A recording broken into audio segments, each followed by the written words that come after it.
Muy buenas tardes con toda la ciudadanía y por supuesto con los diferentes medios de comunicación que a esta hora se enlazan a esta cadena nacional dispuesta por la Secretaría General de Comunicación de la Presidencia. En esta tarde conoceremos un informe gubernamental de la emergencia sanitaria de la mano de dos autoridades. Estará presente en esta cadena la ministra de Gobierno, María Paula Romo, y también el canciller de la República, José Valencia. Iniciamos con la ministra de Gobierno, María Paula Romo. Muy buenas tardes. Conocemos que el día de hoy se tomaron importantes resoluciones en torno a la emergencia sanitaria. La escuchamos.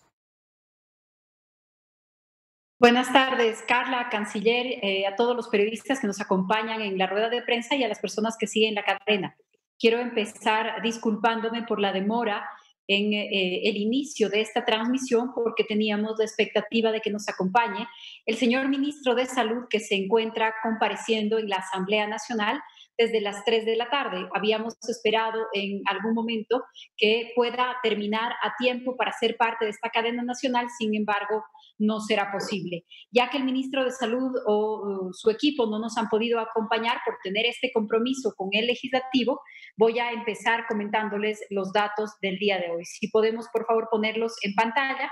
Mientras tanto, les comento también que el COE ha sesionado el día viernes, el día sábado, el día domingo y este mismo día lunes al mediodía, porque tenemos una cantidad de pedidos de comunicaciones que estamos atendiendo para permitir que todos sean evacuados tan pronto podamos recibirlos. Las cifras para hoy entonces, se han tomado hasta el día de hoy en el país 96.536 muestras para COVID-19. Esta es la suma de pruebas PCR y de pruebas rápidas. Tenemos 3.433 pacientes recuperados.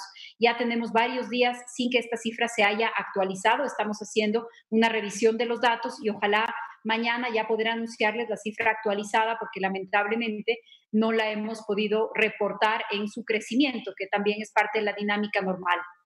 3.375 casos con alta hospitalaria, 8.789 casos con alta epidemiológica. Los casos descartados suman 39.702 y los casos confirmados 33.582. Esta pandemia ha cobrado ya la vida de 2.799 personas que han fallecido con un dato de COVID confirmado, que han dado positivo para la prueba de COVID, y a ellas se suman 1.667 personas que son probables fallecidos por COVID o con sospecha de COVID, como se ha clasificado. Hace algunas horas ya ustedes pudieron tener acceso a la infografía que resume toda esta información. Ahora me gustaría, ya explicados los números de hoy o anunciados los números de hoy, comentarles los datos sobre los cantones que pasan a amarillo en el país. Algunos que ya se encuentran en la fase amarillo y otros que han anunciado ya su paso a esta etapa o a esta fase en la reactivación económica y productiva. El día de hoy se encuentran en amarillo 3 cantones de la provincia del Guayas, Daule, El Triunfo y San Borondón. También 3 cantones de la provincia de La Suay, El Pan, Paute y Sevilla de Oro. Se encuentran también en amarillo 3 cantones de la provincia de Morona Santiago, Pablo VI, Palora y Santiago de Méndez, y en Zamora Chinchipe, el cantón Chinchipe. Para esta semana tenemos varios cambios de semáforo que ya están previstos, que han sido decididos por los COEs cantonales y que han sido anunciados al COE nacional. Es el caso de los cantones Calvas y Loja en la provincia de Loja, es el caso de Guayaquil en la provincia del Guayas, Lago Agrio en Sucumbíos y Aguarico en Francisco de Orellana, que anuncia que pasa al color verde. Se convertiría de esta manera Aguarico en el primer cantón en pasar al color verde en esta metodología de semaforización que estamos utilizando para la apertura de la economía. Estos son algunos de los anuncios más importantes. Hemos revisado y autorizado proyectos piloto para el sector automotriz, para el sector textil, para el sector maderero en la ciudad de Quito. Hemos autorizado también el inicio de proyectos piloto de construcción en Puerto Viejo y Manta, el proyecto piloto de comercio de la Cámara de Comercio de Cuenca, todos estos enviados y autorizados por los respectivos COEs cantonales. Me gustaría ahora darle la palabra al canciller José Valencia para que les explique uno de los cambios de la decisión que se tomó sobre requisitos para el ingreso en el Ecuador de personas que vienen del exterior. Tuvimos, como ustedes conocen, una experiencia desagradable, preocupante de quienes vinieron a sabiendas de que eran positivo para COVID, acababan de salir de un hospital, tomaron un avión con el riesgo que esto implica para las personas que viajaron con ellos y para todas las personas en general, y esto nos ha obligado a tomar algunas medidas. Sin embargo, también estas medidas han sido ajustadas según los requisitos y las realidades de otros países, y es para eso que el canciller nos acompaña esta tarde para que pueda comentarlas. Muchas gracias, Carla. Por ahora es todo lo que yo tengo que comentar. Muchas gracias, ministra, por sus anuncios, también por la actualización de cifras y por sus declaraciones. Como usted lo mencionó, vamos a dar paso ahora mismo al canciller de la República, José Valencia. Muy buenas tardes. Buenas tardes, Carla. Buenas tardes, ministra Romo. Es un gusto también acompañarlos a todos ustedes. Efectivamente, en este momento hemos llegado y hemos pasado, en realidad, la cifra de 10.000 ecuatorianos que han retornado al exterior. Esa cifra se alcanzó este fin de semana. Continúan llegando estos vuelos organizados y coordinados a través de nuestros consulados, pero también con la participación de varios ministerios e instituciones del Estado ecuatoriano que han asegurado que este flujo se mantenga de una manera constante y que manteniéndose de una manera constante permita que haya llegado hasta el día de hoy, tengo la cifra actualizada, 10.487 ecuatorianos provenientes de más de 40 países en casi 100 vuelos desde el exterior. Creo que es una excelente labor de coordinación. Pero esta misma labor de coordinación y el inmenso flujo de personas hacia nuestro país tiene y plantea retos como los que nos señalaba hace unos minutos la ministra María Paula Romo. Efectivamente, varias personas habían subido, abordado los aviones que venían al Ecuador y cuando llegaron acá dieron positivo a pruebas de coronavirus. Las autoridades ecuatorianas, las autoridades sanitarias en primer lugar, son en este punto absolutamente cuidadosas, absolutamente cautas en cuanto a proteger la salud de 17 millones de ecuatorianos y disminuir en lo máximo que sea posible cualquier riesgo que se pueda presentar a la salud de nuestro país, de nuestra sociedad. Al efecto, se adoptó un nuevo protocolo, un protocolo que actualiza los que venían funcionando hasta hace poco, mediante el cual a quienes llegan al Ecuador se les practica una prueba una prueba, hay un poco de eco este momento, estaba diciendo que según las nuevas disposiciones se aplica una prueba rápida de coronavirus al llegar al país. Si la persona, si el pasajero da positivo en esta prueba, se le hace una segunda prueba de PCR, que es una prueba mucho más especializada, mucho más diseñada para detectar a este virus. Y bueno, luego se aplican los protocolos que el Ministerio de Salud Pública viene o considera para ese tipo de casos. Esta nueva decisión, una resolución del COE, en realidad va a permitirnos a futuro mantener una adecuada coordinación en cuanto se refiere al control de la llegada de los pasajeros al Ecuador, al control en general de que las personas que vengan no se encuentren bajo pues, una situación positiva de coronavirus y que se tomen las medidas para proteger a ellos, para proteger a quienes acompañan en el viaje y también, como no, a las familias donde se reintegrarán ulteriormente y a la sociedad en su conjunto. Un asunto más adicional que me gustaría añadir, Carla, y es que se sigue manteniendo, se continuará manteniendo el aislamiento preventivo obligatorio.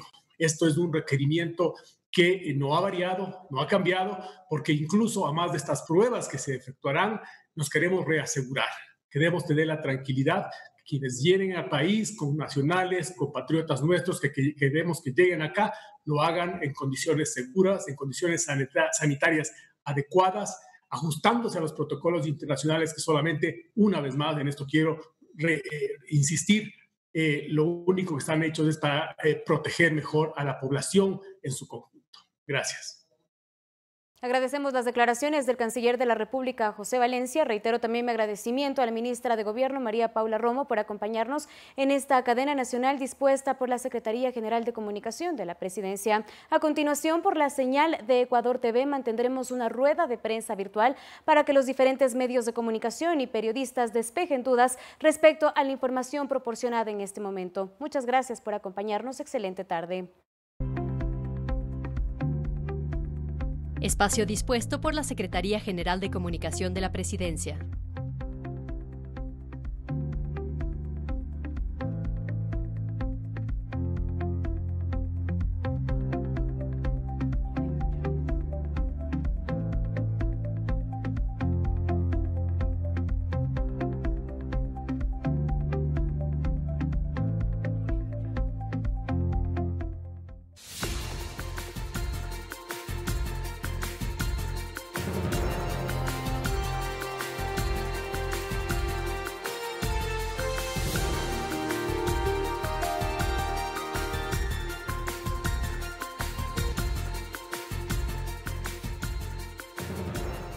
Muy buenas tardes con toda la ciudadanía. Les damos a esta hora la bienvenida a esta rueda de prensa virtual en donde participarán diferentes periodistas y también autoridades gubernamentales como son la ministra de Gobierno, María Paula Romo, y el canciller de la República, José Valencia, quienes se encuentran desde Carondelet. En este momento voy a dar paso a la moderadora de esta rueda de prensa virtual, Natalie Murillo. Muy buenas tardes.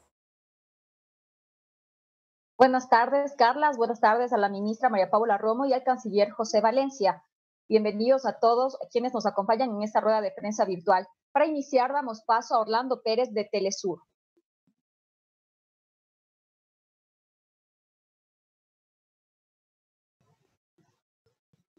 Hola, buenas tardes a todos y a todas. Gracias por la invitación y, en primer lugar, quisiera preguntar a la ministra María Paula Romo. Bueno, antes que nada, decirles que efectivamente cuando se hacen preguntas, ya a estas alturas quedan acumuladas muchas otras más. Ayer se hizo unas 3 preguntas sobre el arribo de las pruebas rápidas y no desde la SECON, lastimosamente hay que poner la queja, nunca responden. Lamento mucho decirlo públicamente, pero no responden y eso ya obviamente acumula mucha información que se queda represada.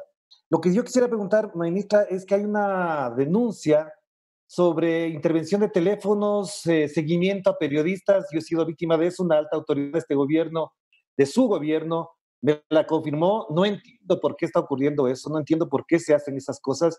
Y además empiezan unas campañas de difamación a determinados medios. Hoy en la mañana un medio se queja igualmente de que al querer entrevistar al expresidente Rafael Correa, también se trata de bloquear la señal.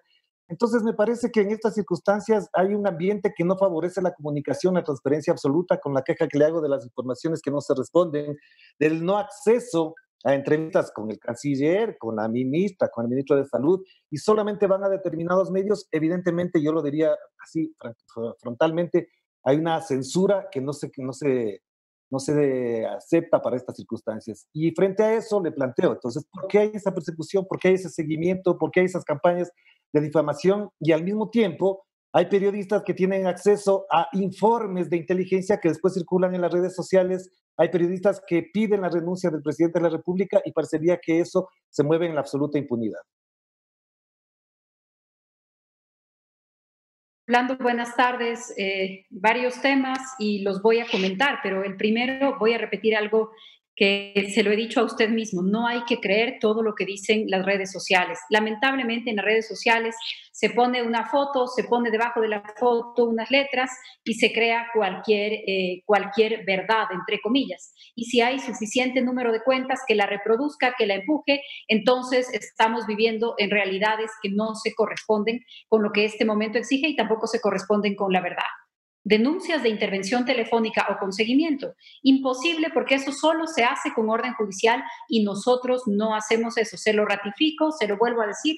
Este gobierno no hace eso. Estas instituciones son instituciones democráticas.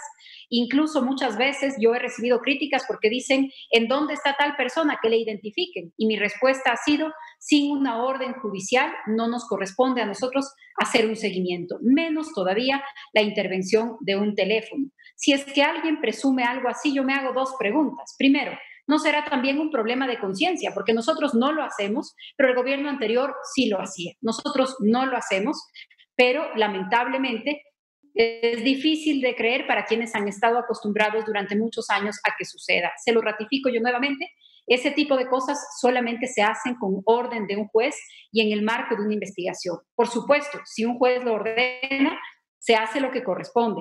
Si un fiscal lo pide, se lo pide a un juez y un juez lo ordena. Solo en esas circunstancias, cualquier ciudadano en el país podría tener algún tipo de interferencia en su comunicación o un seguimiento de parte de la policía solo mediante orden de juez. El resto de cosas, campañas, difamación, troles, redes, la verdad es que lo he dicho con repetida insistencia. Por favor, es muy grave el uso de las noticias falsas, hay que verificar. Hay algunos medios que están haciendo un trabajo interesante como verificadores, hay que ir a la fuente y no hay que creer todo lo que circula. Por cierto, el hecho de que periodistas se permitan decir cosas desde la renuncia al presidente, que es poner en juego discusiones de estabilidad democrática, hasta cualquier tipo de críticas, eso hace parte del ambiente de libertad de expresión que se vive en el país. Y ese ambiente de libertad de expresión se pone a prueba sobre todo cuando uno oye cosas que le incomodan. Y este gobierno apuesta por la libertad de expresión y la respeta, inclusive cuando oye cosas que le incomodan o que podrían rayar en este tipo de asuntos que desestabilizan o que traen un ambiente de zozobra en un momento en el que se necesita unidad. Eso es lo que nosotros creemos. Sin embargo, respetamos que cada persona pueda hacer las críticas que crea convenientes, pueda tener opiniones. El llamado siempre es a que esas opiniones no sean ni generalizar el delito ni acusar de un delito, porque eso es mucho más delicado y ahí hay una responsabilidad que está en juego. Gracias, ministra. Continuamos con Daniel Romero de El Comercio. Sí, buenas tardes. Buenas tardes, ministro. Para el ministro, para el canciller José Valencia, mi consulta es, si nos puede ampliar un poco cómo es este protocolo que se implementará con las pruebas para determinar si es positivo o no los casos de COVID, teniendo en cuenta lo que pasó el sábado. ¿Estas se harán previo al abordaje desde los destinos antes de llegar a Ecuador o se hará aquí en Ecuador? Y también adicional a eso, ¿cuál es la situación de los 21 pasajeros que dieron positivo después de arribar al Ecuador el sábado?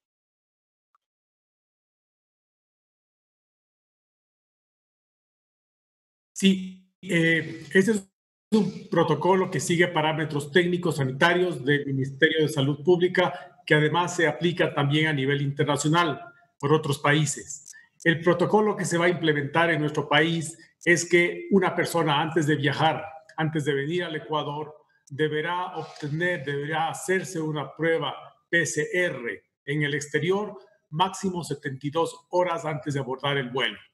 De esta manera, la persona cuando llegue al avión tendrá un mayor nivel de seguridad de que, por supuesto, ha dado negativo en esa prueba PCR y puede venir al Ecuador. Al llegar a nuestro país, será nuevamente esta persona analizada, estudiada por las autoridades de salud del Ecuador. Tendrá también igualmente que hacer el APO, el aislamiento preventivo obligatorio. Digamos, es el marco al que vamos en algún momento, al que ha sido las autoridades de salud están orientando nuestro país con miras incluso a una posible apertura ya de los vuelos internacionales. Entre tanto, en este lapso se había previsto que para los próximos 5 días, las personas que lleguen se someterían a una prueba ya no previa de PCR en el exterior, sino al llegar una prueba rápida que en caso de dar negativa generaría o llevaría a que el Ministerio de Salud tome una prueba PCR. Lo que caímos en cuenta es que estos 5 días que se había previsto para que cambiemos de régimen no eran suficientes, porque algunos pasajeros ya habían comprado sus tickets aéreos, porque las compañías aéreas no alcanzaban a hacer ajustes y controles, y por ese motivo se decidió prorrogar el plazo de vigencia de este método que está actualmente en curso hasta que el nuevo método, el de PCR previo, entre en vigor. ¿Cómo eso ocurrirá? Para salvar las dificultades que se encontraron, pues en eso está trabajando justamente el Ministerio de Salud Pública, tomando en cuenta cuáles son los procedimientos, el modus operandi de otros países y también el que se ajusta a nuestros requerimientos a fin de que oportunamente entre en vigor y con la suficiente anticipación también para quienes están llegando. De todas maneras, quiero asegurarle también a usted que el cumplimiento, la necesidad de que los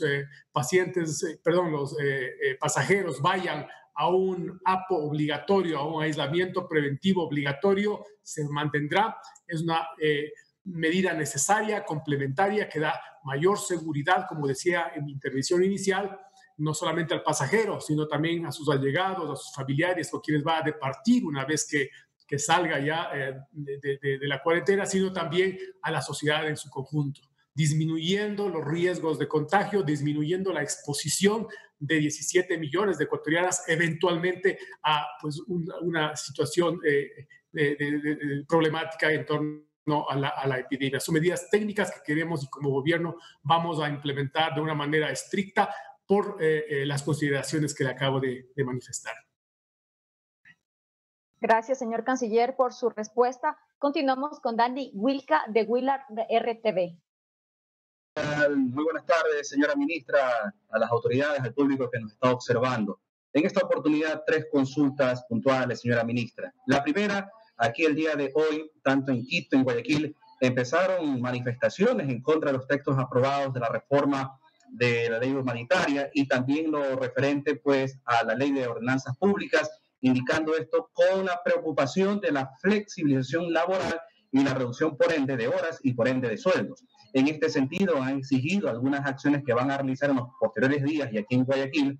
El próximo lunes se tiene previsto hacer un plantón, un juicio popular contra el ministro de Finanzas, Richard Martínez. Entonces, en este sentido, ¿qué acciones ustedes como gobierno nacional tienen a bien? ¿Han escuchado estos sectores? ¿Hay algunos planteamientos en vista que el presidente tiene que pronunciarse con el veto respectivo? Segundo, la ciudad de Guayaquil va a empezar el tema del paso de semáforo a amarillo el próximo día miércoles. La alcaldesa ha indicado la sugerencia de que las empresas públicas empiecen a atender desde las 10:30 a 3 de la tarde en este horario, con la atención para poder de esta forma pues flexibilizar, dinamizar y no hacer horas pico. ¿Se tiene conocimiento de qué instituciones públicas, por ende, se conoce que van a ir a esta sugerencia dada por la alcaldesa de Guayaquil? Y finalmente, con respecto a las acciones, en este caso del gobierno nacional, dado esto el número de fallecimientos, si hay alguno de los cuerpos que se haya practicado la autopsia. Digo esto porque hay inquietudes de la gente en base a ver las circunstancias reales determinadas por COVID u otras patologías que se pueda conocer de esta manera. Muchas gracias. Dani, buenas tardes. Permítame responder ahora a sus preguntas. ¿Se ha referido usted a algunos pronunciamientos en contra de los proyectos de ley que se han dado en diferentes ciudades del país? Esto hace parte de la vida democrática. No hemos tenido incidentes violentos, afortunadamente. No hemos tenido en ninguna de los plantones o pequeñas manifestaciones que se dieron la mañana de hoy ningún enfrentamiento, ninguna afectación de la propiedad pública ni privada, así que se trata de manifestaciones de una opinión distinta a la opinión del gobierno. Nos parece parte de la vida democrática. Ojalá se cumplan todas las medidas de la precaución que debemos tener por los temas de salud, distanciamiento, mascarillas. Esa es nuestra preocupación cuando vemos alguna aglomeración, pero fuera de eso es parte de la libertad que tiene cada sector en el país para expresarse sobre las decisiones que se han tomado en la Asamblea Nacional en la aprobación de 2 leyes que fueron propuestas por el Ejecutivo. Nosotros creemos que se enfrenta el país a una situación realmente complicada que no tiene precedente en su historia, en donde muchas empresas se van a ver en la disyuntiva de renegociar sus condiciones, no solamente en relación a empleados, sino a acreedores, en relación a arrendatarios, en relación a proveedores. Las leyes dan herramientas para llegar a acuerdos, porque si no, la otra opción sería cerrar y quebrar. Y nosotros creemos que el cierre de empresas y la quiebra de empresas es la peor de las opciones posibles. Así que lo que ofrecen esas leyes son herramientas para llegar a acuerdos, pero también con muchos controles. Si es que se llega a algún acuerdo de cambio en la jornada y por lo tanto cambio en la remuneración, Mientras ese acuerdo dure, por ejemplo, los socios de una compañía no podrán recibir dividendos. No puede producir alguien utilidades mientras se encuentra en una situación excepcional o de emergencia. Hay una serie de controles, hay una serie de mecanismos para evitar que estos instrumentos sean instrumentos de abuso. Tienen que ser instrumentos para salvar empleos. Eso es parte de lo que estamos analizando. Por supuesto, hay sectores que están de acuerdo con la ley, pero creen que amerita algunos cambios, algunas precisiones. El mismo caso del pedido de los municipios, muchos municipios del país, alcaldes que ya se han contactado con nosotros, preocupados por la generalidad de la rebaja en servicios o por lo que podría producirse si es que toda la ciudad deja de pagar sus servicios básicos. Entonces vamos a revisar cada aspecto de estas leyes para que logren sus objetivos. También usted me preguntaba, Dani, sobre el cambio de semáforo en la ciudad de Guayaquil. Efectivamente, recibimos en el COE este cambio de semáforo. Guayaquil pasa a la fase amarilla. Vamos a dar todas las facilidades para que ese cambio sea un cambio exitoso, para que la ciudad pueda desarrollar sus actividades con horarios alternados. Y si la alcaldesa en su planificación pide esos cambios de horario en instituciones públicas del Poder Central, eso es lo que haremos para poder adaptarnos a esa planificación que está haciendo la ciudad y lograr un cambio de semáforo que sea exitoso. Sobre el tema médico, realmente no comprendo con exactitud la pregunta y le pido que esa pregunta sea planteada a las autoridades de salud porque era un tema muy específico, que ni el canciller ni yo vamos a poder hablarle sobre autopsias o sobre evidencias en casos de fallecidos. Entonces, le pediría que esa pregunta se la traslade al ministro o viceministro de Salud que habitualmente nos acompaña. Gracias, ministra. Continuamos con Estefanía Celi de Primicias.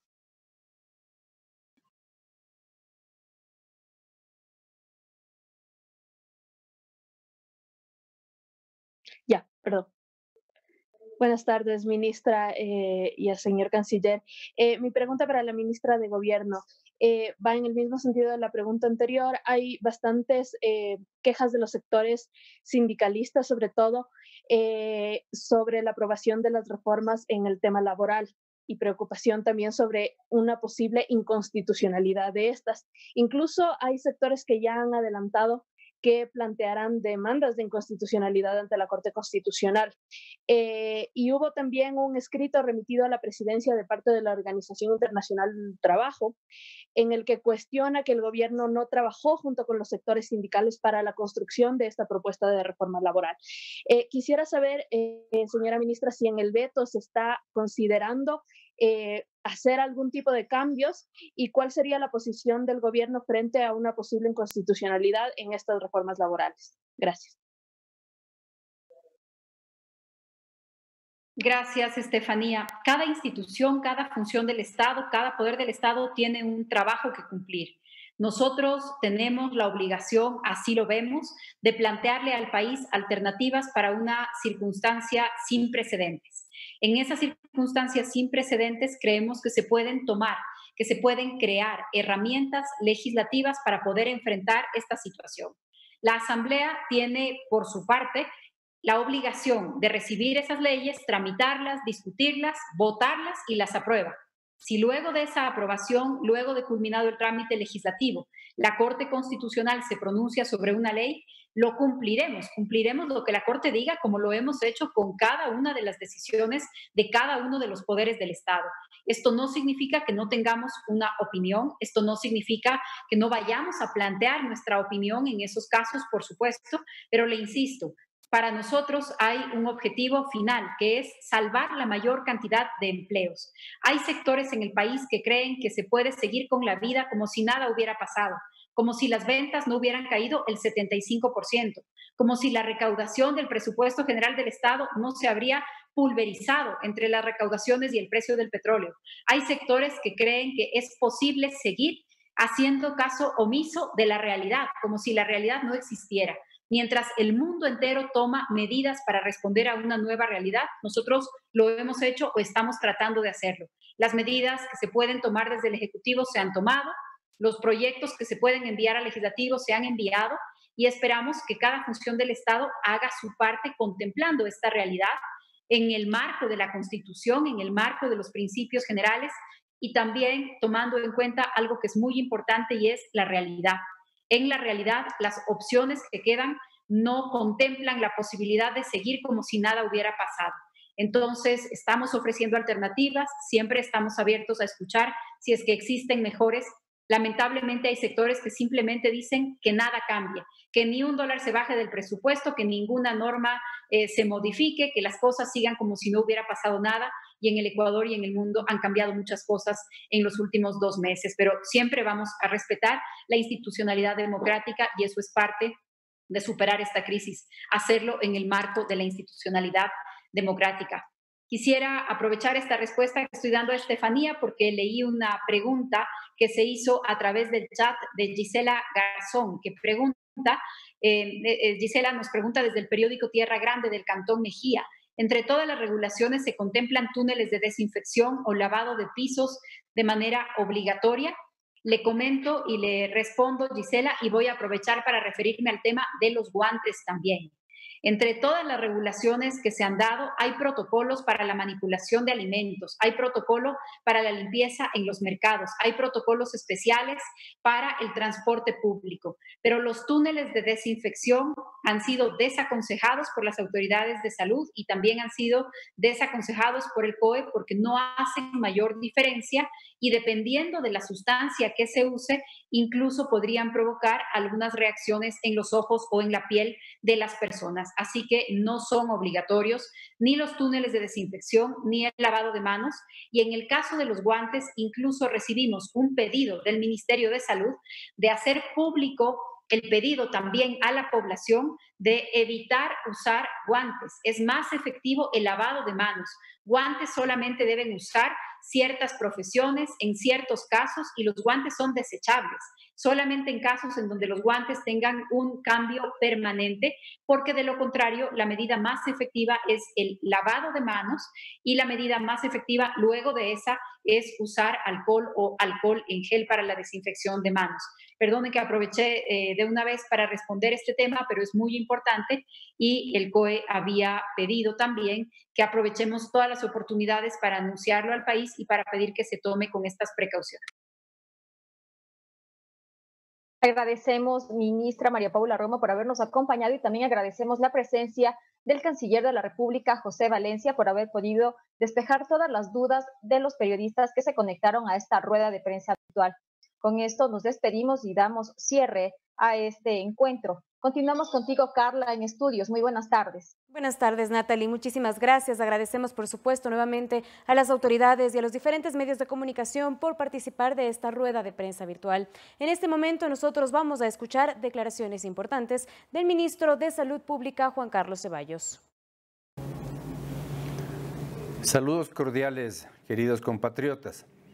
Este es el informe sobre la situación epidemiológica del país correspondiente al día de hoy, 18 de mayo del 2020.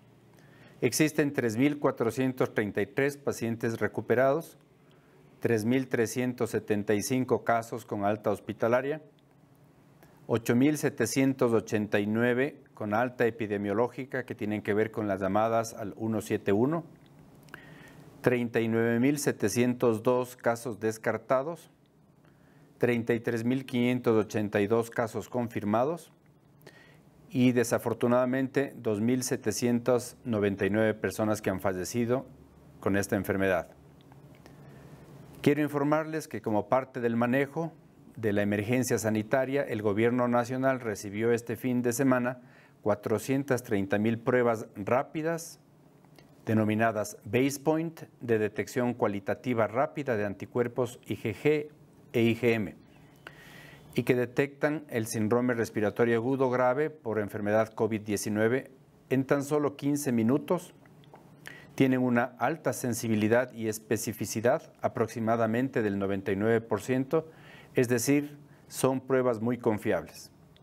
Son de fácil uso y no necesitan equipo especializado. Estos tests se van a aplicar primordialmente a profesionales médicos y al personal de salud que se encuentra en primera fila, a policías, a militares y a pequeños comerciantes y a diferentes sectores de la población, en el marco del programa de vigilancia epidemiológica activa que estamos aplicando a nivel nacional. Los muestreos sectorizados y las encuestas que el Ministerio de Salud Pública y varias alcaldías están llevando a cabo en sus territorios son absolutamente fundamentales para que las decisiones que adoptan las autoridades locales con relación al color del semáforo tengan un aval científico.